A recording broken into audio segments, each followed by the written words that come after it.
எனக்கு wrist watch எடுத்தவன் இவன் தான் சார். என்ன கட்டி போட்டு வாட்ச் எடுத்தவனும் இவன் தான்ப்பா. இவங்க 2 பேரும் தான் என்ன கடத்திட்டு போனாங்க.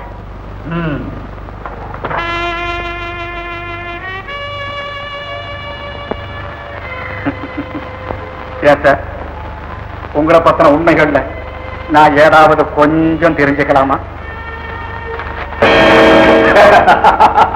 கரெக்ட்.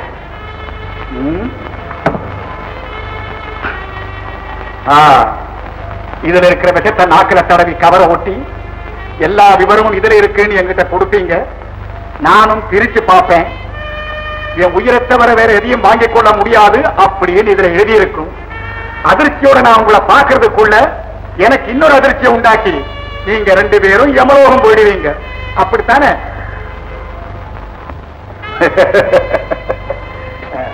என்ன சார், சரிதானே? நான் சொன்னபடிதானே இதுல எழுதியிருக்கு.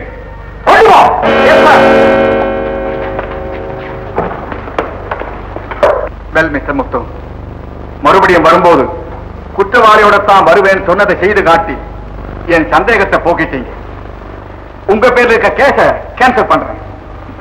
உங்களை எனக்கு ரொம்ப பிடிச்சு போயிருக்கு. அடிக்கடி வந்துட்டு போங்க. நிச்சயம். Good night.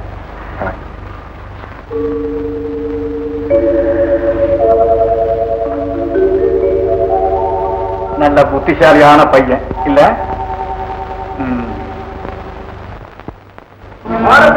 அந்த முத்தையை நமது ராக்கனையும் முடியனையும் பிடித்து போலீசில் ஒப்படைத்து விட்டார் அல்லவா? மன்னிக்க வேண்டும் தலைவரே, இன்னும் எனக்கு தகவல் வரவில்லை. முறையிலேயே முத்தையனை கிண்டி எறியாததா இன்று நம் கிளைகளில் இருந்து அவன் முறித்து விட்டான். இனி அவனை வளரவிடக் கூடாது. கொள்ளை கொடுக்கும் அந்த முத்தையனை இங்கு கடத்தி வந்து தொலைத்து விட வேண்டும். உத்தரவு.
என்னது? ஏன் ஆறீங்க?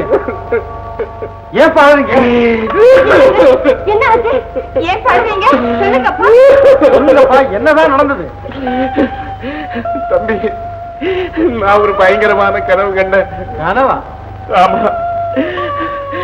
சில முரட்டு பசங்க என் கண்ணை வாங்கி கட்டி எங்கேயோ கொண்டு போனாங்க. அங்க இருந்த ஒருத்தர் என்ன பார்த்து, இவனை ஏண்டா சுமந்துட்டு வந்தீங்க, இவன் மகனை கொண்டு வர சொன்னேன்னு கத்துனா.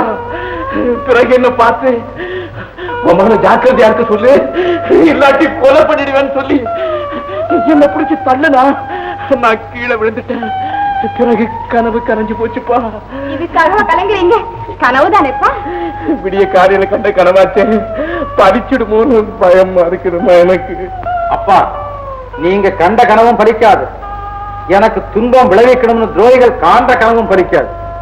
கவலையே படாதீங்க தம்பி. எப்பவுமே நீ எச்சரிக்கையாவே இருக்கணும்ப்பா. அன்னைக்கு உங்க அம்மா சொன்ன மாதிரி நீ உண்டு வேலை உண்டுன்னு இருக்கணும்ப்பா. அப்ப அம்மாவுக்கு சொன்ன பதில் தான் உங்களுக்கு சொல்லணும். அதாவது தம்பி, விடிய காலையில விவாதம் எதுக்கு? உங்க அப்பா ஏதோ கனவு கண்டு கலங்கி போயிருக்காங்க. அவருக்கு ஆறுதலா ஒரு வார்த்தை சொன்னேன். ஆமா அண்ணா, சொல்லுங்க அண்ணா. அப்பா, நீங்க சொன்ன மாதிரியே நான் எச்சரிக்கையா நடந்துக்கிறேன். சுத்தியா போச்சா? போதுமா? அது போதுப்பா. அப்பனே முருகா, எங்க குடும்பம் நல்லா இருக்க எப்பவுமே நீ அருள் புரி.